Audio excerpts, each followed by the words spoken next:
tinokuchingamidzai kuchechi yeChrist Embassy yepamhepo yatinoita muchishona. Iko zvino hapachina chikonzero chokupedza svondo rose usina kupinda chechi, nokuti painopindwa unenge usipo, kuda wakanga uri kubasa pakaenda vamwe kuchechi, kuda wakanga uri parwendo, kuda chechi yeChrist Embassy haisati yakuwanikwa kwaunogara, kana kuti unofarira hako kudzidza shoko raMwari nechishona. Ino ndiyo yave chechi yako. Chipinda tinamati. Haleluya. Tinosangana zvekare pamunamato wedu weChrist Embassy watinoita pamhepo muchishona, ndichiimba kuti makava nesvondo rakanaka, uye ndinoimba kuti muri kufamba zvakanaka mugore idzva ratakapinda mariri. Haleluya. Saka ndinoti zvekare makorokoto, asi mwedzi wandira wakuda kutopera, kureva kuti kana pane zvinhu zvawakaronga kuti ndozvauchaita mugore rino, mwedzi wokutanga wegore wakutopera. Ndoda kutenda mufudzi Kristu Kilome vanotipa mukana iwoyu wekuti tigone kusangana pamwe chete tichidzidza shoko raMwari, tichishumira pamwe chete. Toda kuvatenda zvikuru. Haleluya. Ndoda kutora senguva yose chidzidzo chedu kubva mubhuku reRhapsody, kwaidzingira Satani kure. Dzingira Satani kure. Haleluya. Ndima yatinovhura nayo ipapo, vakorose yekutanga ndima ye12 kusvika ye13. Kwai muchitenda Baba ivo vakaita kuti tikodzere kupiwa pfuma yevatsvene, iya inopiwa vari muchiedza. Ivo Baba vaya vakatisungunura ndokutibvisa munzvimbo inotongwa nerima, vakatiisa munzvimbo iya inotongwa nemwanakomana wavo wavanofarira zvikuru. Haleluya. Wanzi ndima yatavhura nayo iyo ine zvinhu zvairi kutaura nezvazvo. Izvi zvinhu zvakaitika kare, hazvisi zvinhu zviri kuvimbiswa. Saka isu takatoitwa vanhu vakakodzera, takakodzera kupiwa pfuma yevatsvene. Mwari Baba ndivo vakaita kuti tikodzere kudai. Haleluya. Kwai ndima iyo iri kutaura zvinhu zvakatoitika kwatiri. SomuKristu unofanira kuziva zvinhu zvakaitika kwauri nezvinhu zvichaitika kwauri nezvinhu zvokukumbira. Kana ukasaziva izvozvo, unopedzisira uchingokumbira zvese. Asi munoona izvi hazvisi zvinhu zvinongoshanda kumumweya chete kana kuchiKristu chete. Aiwa, zvinhu zvinoshanda muupenyu. Muupenyu ndo zvamakaita. Pane zvinhu zvawakapiwa, pane zvinhu zvinotori zvako, koya zvinhu zvaunofanira kukumbira. Uri mwana mumba unofanira kunzwisisa izvozvo. Mwana mumba anoziva kuti ichi handikumbiri, ndinotora. Kana ane chimwe chinhu chokutambisa chaakatengerwa, anoziva kuti kana ndoda kunochitambisa handikumbiri, ndinotora. Anoziva kuti chokudya ichi chakaiswa mumba chikanzi ndechenyu, ndechevana, pamunoda kuchidyira munodya. Anoziva kuti handikumbiri chinhu chakadaro, ndinotora. Asi anozivazve kuti pane zvimwe zvinhu zvaanofanira kukumbira kuna mai kana kukumbira kuna baba. Anotoziva kuti ichi ndinokumbira kunani, ichi ndinokumbira kunani, izvi ndinotaura naningi, izvi ndinotaura naningi. Ndo zvakaita upenyu. Upenyu hahusi hwokungoti unongorarama nenzira yawada. Haungoi kwandiri wondikumbira zvinhu zvisinei neni. Unofanira kutoziva kuti kana ndoda ichi ndinoenda uku, kana ndichida ichi ndinoenda uku, kana ndine nyaya yakati ndinotaura namai, ndinotaura navatete, ndinotaura nasekuru, ndinotaura nababa, ndinotaura neshamwari yangu, ndinotaura nehazvanzi yangu. Unotoziva musiyano wazvo, uye zvinhu izvozvozvo unoenda uchizvinzwisisa paunenge uri kurarama upenyu, uchisangana nezvinhu muupenyu. Ndosaka upenyu hwechiKristu huchifanira kuraramiwa.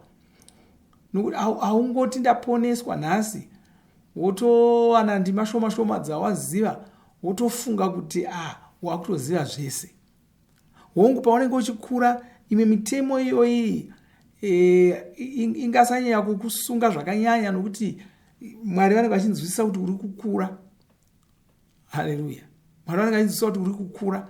Asi kana uchinge wagara, Mwari vanenge vakutarisira kuti zvimwe zvinhu izvi unofanira kunge wakuziva. Saka unoona kuti dzimwe nguva hapana anokudavira, ukauya uchiti ndokumbirawo chakati, iye munhu achiziva kuti wauri kukumbira, achiziva kuti iwe unozviziva kuti haufaniri kunge uchimukumbira, anogona kungunyararira ongokutarira oseka, kuti anenge akushaya kuti ko uri kupenga kwandiri unobatei. Haleluya. Saka ndo zvakaita upenyu, mumweya ndo zvazviriwo. Unofanira kunzwisisa zvese izvozvo. Kune zvinhu zvawakapiwa, kune zvinhu zvaunofanira kukumbira, kune zvinhu zvaunongorayira kuti ngazviitike, kune zvinhu zvaunokumbira kuti ngazviitike, pane zvinhu zvaunoshandira kuti zviitike, pane zvinhu zvaunongotaura kuti zviitike. Zvose izvozvo paunenge uchidzidza shoko raMwari, unenge uchidzidza izvozvo. Uye hapana paunogarisiwa nguva imwe chete woudzwa zvese izvozvo ubva wazvibata ubva watoenda. Nokuti nyangwe muupenyu chaihwo hazvidaro. Hatitori munhu tomugadzika pasi tomudzidzisa mukose wokurarama nguva imwe chete toti chienda. Zvimwe unogadzikwa pasi uchidzidziswa, zvimwe unoona, zvimwe unodzidza nokuona, zvimwe unoita mhosho wozoziva kuti hapafambwi napa hatidai. Saka ndo zvakaita upenyu. Haleluya. Kwai ndima 13 yacho inoti, ivo baba vaya vakatisungunura ndokutibvisa munzvimbo inotongwa nerima, vakatiisa munzvimbo iya inotongwa nemwanakomana wavo wavanofarira zvikuru. Saka isu takatosungunurwa tikabviswa munzvimbo inotongwa nerima. Unofanira kufungisisa pamusoro pechinhu ichi. Kwai saka haufaniri kutya mweya yetsvina, haufaniri kutya zvaingakuita. Une masimba anokurira ayo. Kuda uri kurota hope dzinotyisa, kana kuti uri kushungurudzwa naSatani, usavhunduka. Taura semunhu ane masimba amuponesi. Hodza Satani uyu abve pauri. Haleluya. Kwai unofanira kwai nendimai takatobviswa munzvimbo inotongwa nerima, takatobviswa mumaoko aSatani. Kureva kuti Satani haachagoni kutisunga.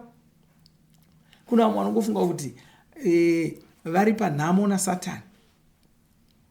Saka vanoda kunyengetererwa, kwai ndisungunurewo kubva kuna Satani, ndisungunurewo kubva kumweya yamadzinza, ndisungunurewo kubva kumweya yeminyama, ndisungunureiwo.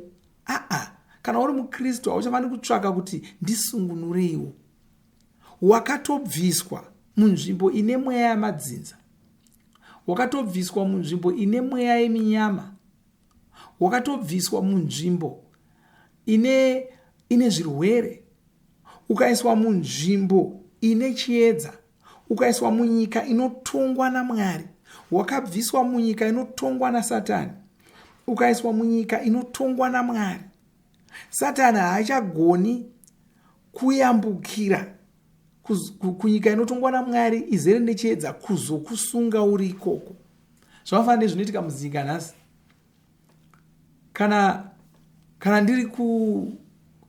Kana ndiri muZimbabwe, ndiri pasi pehurumende yeZimbabwe, ndiri pasi pemitemo yeZimbabwe, hurumende yekuZambia haigoni kutumira mapurisa ayo kuzondisunga ndiri muZimbabwe. Hazvigoni. Mapurisa ayo haagoni kuuya kuzondisunga. Chero ndainda ndikanopara mhosva kuZambia, havagoni kuuya vachindisunga ndiri muZimbabwe. Vanofanira kutokumbira hurumende yeZimbabwe kuti tipeiwo munhu uyu une mhosva yakatiparira kuno. Nokuti nyangwe masoja chaiwo hagoni kungopinda. Kana akatopinda saizvozvo yatova hondo. Chero vanga vachiti tiri kutsvaka munhu mumwe chete, aiwa hamupindi munyika yavanhu muchidaro. Saka kune nyika inotongwa naSatani, kune nyika inotongwa naMwari. Satani haagoni kungopinda munyika inotongwa naMwari. Uye mufanira kutorangarira kuti Satani wacho munhu wakasikwawo naMwari, saka haatoenzaniswi naMwari. Hatitotauri tichiti mukuru ndiani Satani naMwari, hazvina zvazvinoreva izvozvo. Nokutaura kuinzanisa musiki nechinhu chaakasika, hazvina zvazvinoreva, taakutomhura musiki. Saka simba racho hatorina. Haleluya. Saka waamukristu saizvozvi, haufaniri kucharamba uchatya kuti pane mweya inonditevera. Ipi yacho inokutevera papi pacho. Zvinongoitwa nomunhu wabva munyika yake inotongwa naMwari akaenda kunyika yerima. Ndo munhu wega anogona kutaura achidaro. Haleluya. Asi kana uri kungorarama upenyu hwako zvakanaka, uri mukristu wakaponeswa, wakazvarwa kechipiri, haufaniri kusvika pakadaro. Kwairangarira mashoko aShe Jesu, tinoaverenga muna Mariko 14:11. Inoti zvinhu zvinotevera ndizvo zvichaonekwa pane vaya vanenge vandigamuchira. Vachadzinga mweya yakaipa, vachaidzinga nezita rangu. Saka waishandisa zita raJesu, rishandise kudzinga Satani, rishandise kudzinga vabati vake verima. Iwo wava kuzikanwa nezita raMuponesi. Saka mira semunhu anonzwisisa zvaava izvi, ndiko kuti ugogara uchikunda, uchigara mweya wako wakasungunuka.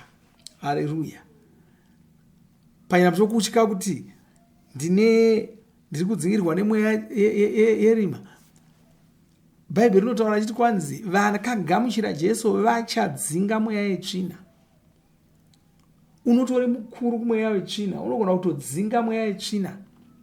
Mweya yetsvina haichina simba rokushanda mauri.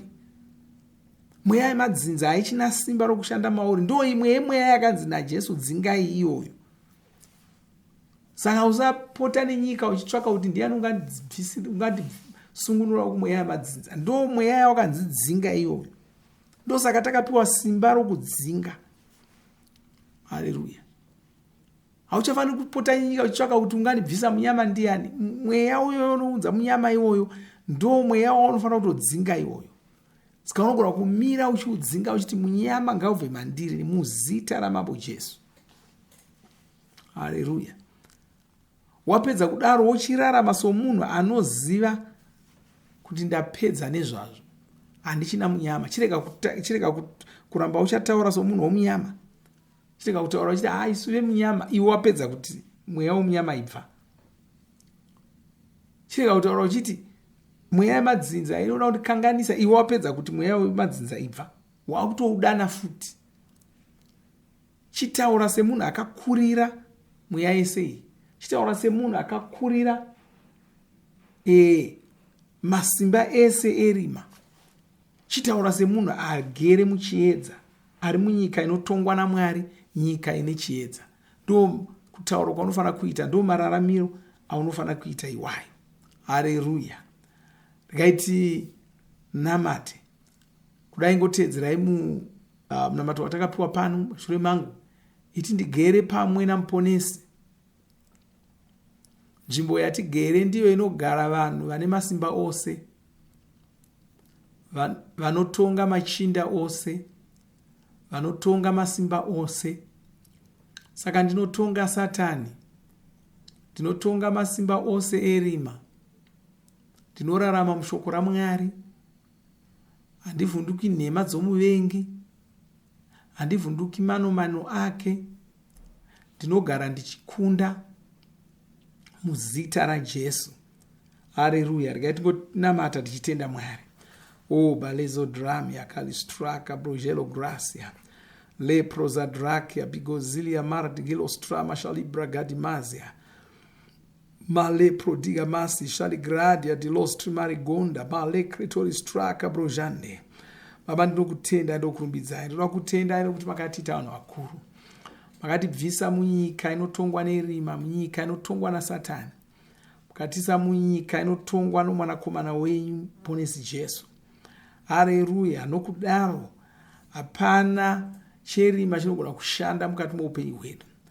vandonyengeterera munhu wese wandanamata naye pazuva ranhasi ndomuropafadza, chitaura maropafadzo edenga pamusoro poupenyu hwake. Satani hana chake maari, hana chake muna Satani. Nezita ramambo Jesu anokurira Satani, nezita ramambo Jesu ndinokutenda anokurumbidzai. Baba, ndiri kunamatai Mwari muzita raJesu, amen. Haleluya, haleluya. Hatisati tapedza, toda kuti timbowana nguva yekurumbidza Mwari, tichinamata Mwari tozo namata nevaya vasati vazvarwa patsva, vasati vazvarwa kechipiri. Saka musaenda, toda kuti tigonamata nemi mugogamuchira Jesu, mugoponeswa, mugogona kurarama upenyu hwenyu muchiziva kuti Satani haana chaangakuitai. Mwari vakuropafadzei. Ngatisangane zvekare musvondo rinouya, amen.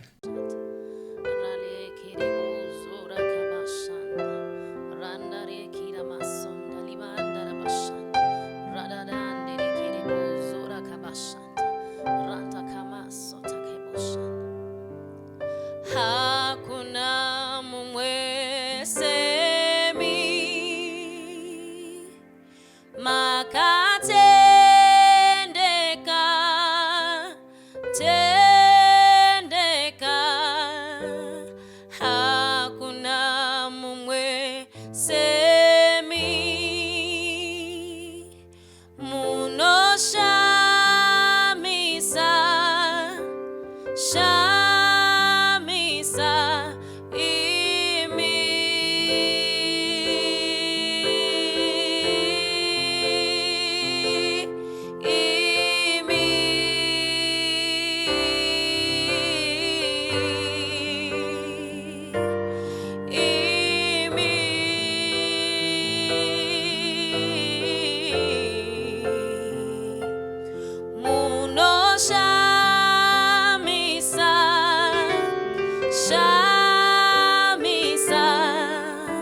matenga emura nyika yokudai, Mwari muri vakuru.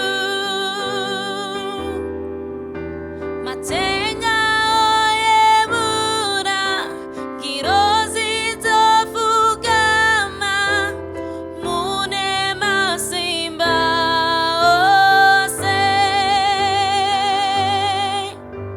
Matenga emura nyika yokudai, Mwari muri vakuru. Matenga emura ngirozi dzofukama, mune masimba ose.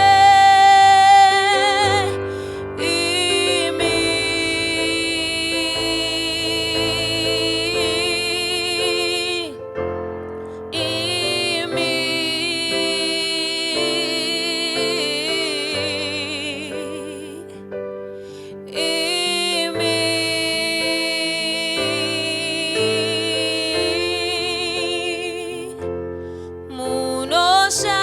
munoshamisa shamisa shamisa shamisa ishe munoshamisa shamisa ishe shamisa shamisa ishe munoshamisa shamisa ishe shamisa shamisa ishe munoshamisa shamisa ishe shamisa shamisa ishe munoshamisa shamisa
Tinovimba makomborerwa nemunamato wesvondo rino. Kana manga musati mazvarwa patsva, namatai mumashure mangu, muchidudza, muchirevesa.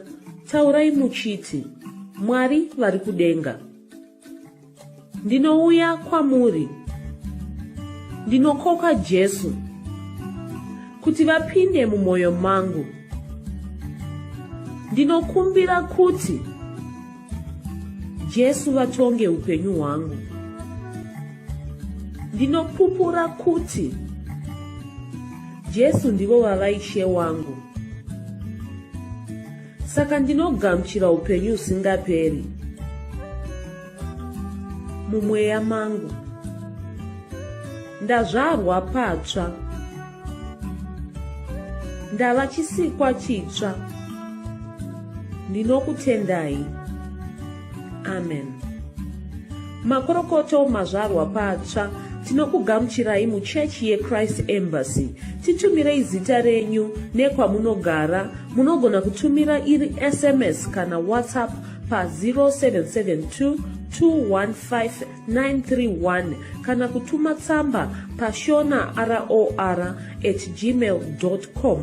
Muchida kupa mpiro yenyu neEcocash, rovai namba *151*2*5*58225# motevera zvinenge zviri kutaurwa neEcocash ipapo. Kana muine nhare dzemazuva ano, munogona kushandisa KingsPay kupa mpiro yenyu. Shandisai kodi inoti TNIOG nemavara makuru. Tinoda kukuzivisai zvinotevera. Tinokurudzira kuti musadarikwe nezvidzidzo zveRhapsody. Zvidzidzei kuti shoko riwande mamuri, mugone kumirisana nezvinhu zvinonetsa muupenyu. Tinodavo kuzivisa vane nhare dzeEconet kuti *205# vava kugona kuwana Rhapsody panhare dzenyu kunyangwe musina WhatsApp. Rovai nhare idzi muwane Rhapsody panhare dzenyu zuva rimwe nerimwe. Munorova *205#, mosarudza daily devotional. Subscribe, shona Rhapsody muchishona. Munamato uno munoubata pa WhatsApp, pa radio, pa YouTube panoti Shona Online Church, pa www.ce-shonachurch.org, nepa vcc.rhapsodyofrealities.org. Tinokumbira mutizivise kana muri kutibata pane imwe yenzvimbo idzi. Kana pari painternet, munogona kunyoresa muchitipa zita renyu. Kana pari pa WhatsApp, tinyorerei tigopota tichikutumirai zvimwe zvidzidzo, kana kutitumira SMS pa 0772 166 928. Ivai nesvondo rakanaka.